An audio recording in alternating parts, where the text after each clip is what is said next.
Assalamualaikum warahmatullahi wabarakatuh. Oke, kawan, kita kembali lagi ke tugas artificial intelligence. Oke, jadi sekarang akan mempresentasikan hasil proyeknya, yaitu implementasi algoritma random forest untuk klasifikasi rambu lalu lintas berbasis web menggunakan Flash. Nah, dalam sistem transportasi modern, pengenalan rambu lalu lintas secara otomatis menjadi hal yang penting untuk mendukung keselamatan dan sistem kendaraan cerdas. Oleh karena itu, dibutuhkan sebuah sistem yang mampu mengklasifikasikan rambu lalu lintas secara otomatis dari citra gambar. Oke, tujuannya adalah untuk membangun model klasifikasi rambu lalu lintas menggunakan algoritma random forest dan mengimplementasikannya ke dalam aplikasi web berbasis Flash. Kita akan lanjut ke dataset.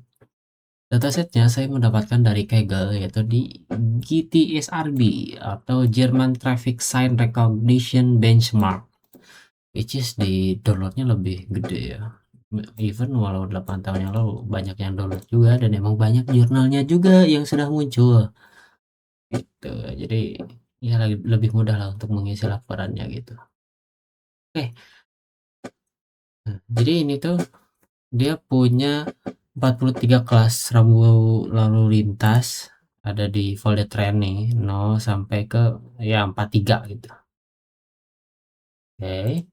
Nah, tahapan yang dilakukan dalam sistem ini yaitu pre-processing gambar dulu dengan resize dan grayscale, ekstraksi fitur menggunakan histogram of oriented gradients atau HOG, dan pelatihan model menggunakan random forest classifier. Oke.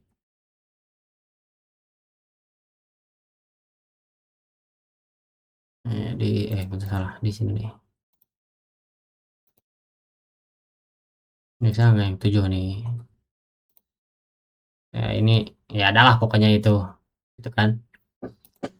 Nah, oke. Nah, kenapa sih pakai metode HOG? Nah, metode HOG digunakan untuk menangkap pola bentuk dari gambar, sedangkan random forest digunakan untuk proses klasifikasinya. Oke, setelah dilakukan proses training, kita ke sini. Maaf ya, agak berantakan karena saya juga nggak di iniin, sehingga apa namanya, nggak dirapihin lah intinya. Right. Nah, oke, selanjutnya kita di proses training. Kita akan dibaca dataset dulu, datasetnya masih dibaca, terus ini ke X-nya harus float, terus inilah gitu buat. Nah, ini nih contohnya nih, kelas 9 ada ini, kelas 35, kelas ini, kelas 2, ya, dan seterusnya sampai jadi dari 0 sampai 43 kelas gitu yang ada gitu. Terbacanya datasetnya ada di 39.000. Nah, ini distribusi kelas rambu lalu lintasnya. 0, 1 sampai ke 42, yang mana berarti banyaknya ada 43.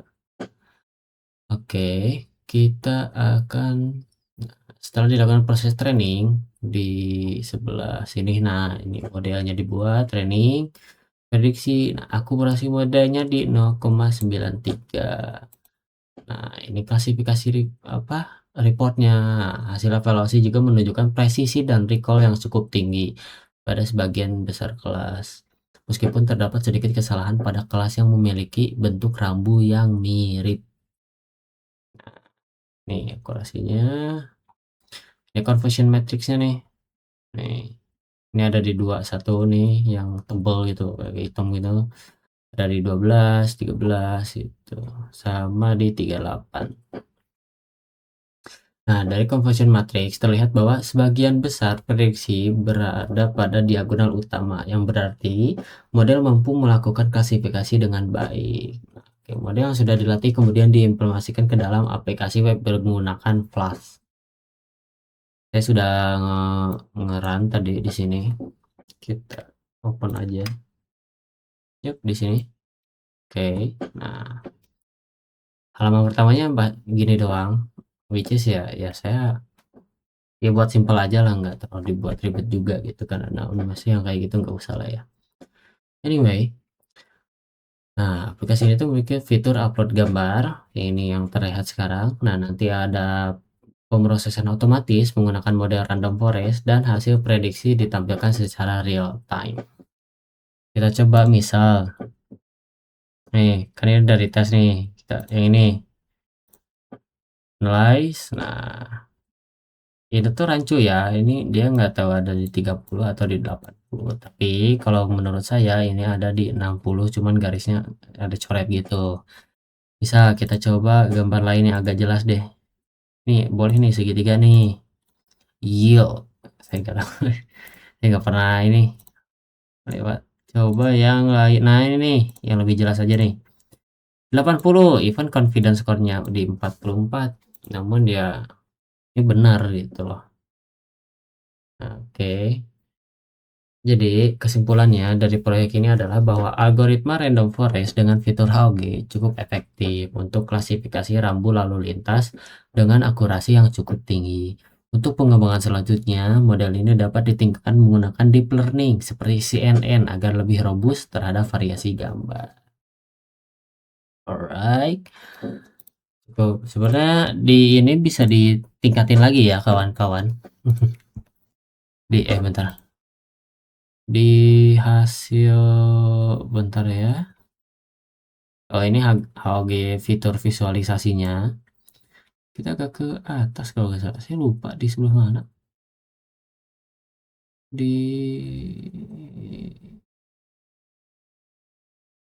waduh, kawan-kawan, saya agak sedikit lupa ya di sebelah mana saya ngeditnya tadi. Nah, ini juga bisa diedit untuk random forest-nya tuh. Karena saya tuh ada melakukan beberapa percobaan ya. Nah, ini tuh asalnya 100 gitu loh. Kalau yang mau lebih bagus gitu loh. Nah, terus kayak di bagian mana ya? Nah, di bagian sini, nih kalian tuh bisa menggunakannya 64,64 gitu untuk image-nya gitu. Maka si apa namanya? Akurasi kalian tuh bakal tinggi. Nah, akurasi modelnya tuh bakal tinggi. Nah, yang tadi saya coba dengan ininya di 100 dan ini 64, ini akurasi modenya bisa mencapai 0,96. Cuman karena ternyata emang laptop saya tidak mumpuni ya, makanya saya agak turunin dikit nih buat ininya. Makanya saya pakainya yang 50 yang tadinya tuh sama yang 48. Cari aja di jalan tengahnya dan didapat di 0,93 biar nggak terlalu jauh gitu turunnya. Soalnya kalau semisalnya kita pakainya image-nya tuh yang 32, nih yang image-nya 32, maka itu akan terjun drastis tuh si akurasinya. Dia tadi itu saya coba dengan 100 ya, kalau 100 sama yang 50 itu akurasi modelnya akan turun drastis ke 85% gitu. Alright, cukup sekian dan terima kasih. Kita kembali lagi nanti mungkin. Assalamualaikum warahmatullahi wabarakatuh.